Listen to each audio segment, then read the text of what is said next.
Assalamualaikum warahmatullahi wabarakatuh. Saya Pratiwi, mahasiswi dari Institut Agama Islam Darul Ulum Asahan.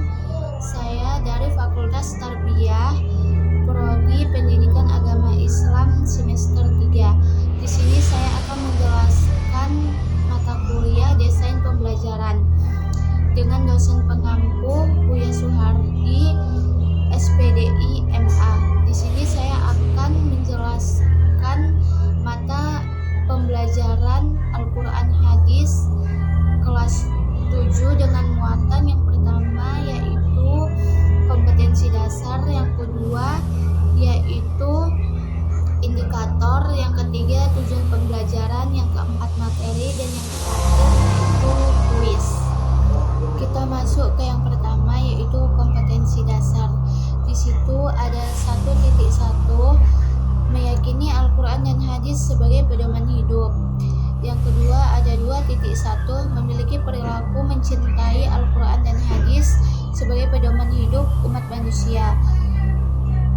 Lanjut ada 4.1 yaitu mempraktikkan cara hidup yang sesuai dengan Al-Quran dan Hadis.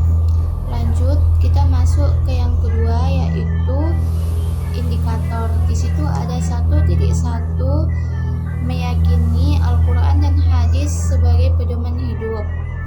Lanjut ada 2.1.1 berperilaku yang sesuai dengan Al-Quran dan Hadis dalam kehidupan. Terus ada 3.2.1 yaitu menjelaskan pengertian dan fungsi Al-Quran. 3.2.1 menjelaskan pengertian dan fungsi hadis. 3.2.3 membedakan fungsi Al-Quran dan hadis. 4.1.1 menjelaskan cara memfungsikan Al-Quran dan hadis dalam kehidupan. 4.1.2 menjelaskan cara mencintai Al-Quran dan hadis. 4.1.3 menjelaskan ciri perilaku orang yang mencintai Al-Quran dan hadis. Lanjut kita masuk ke yang ketiga yaitu tujuan pembelajaran.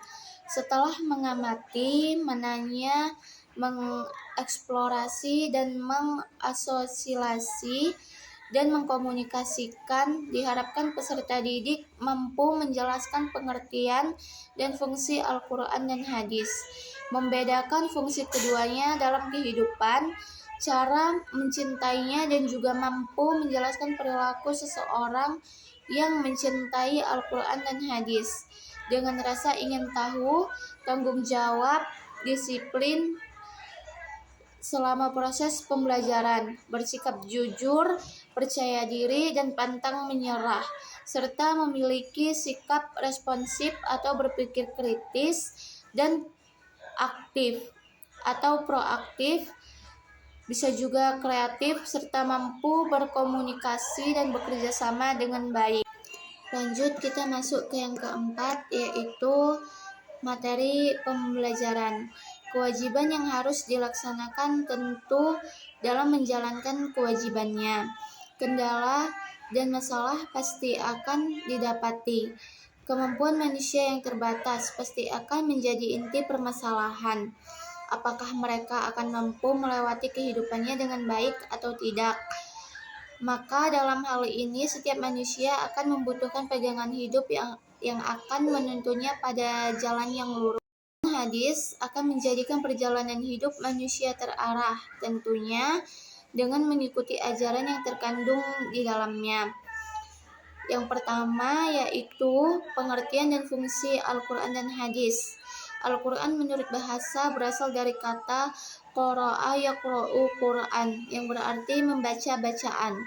Al-Quran berarti bacaan yang sempurna.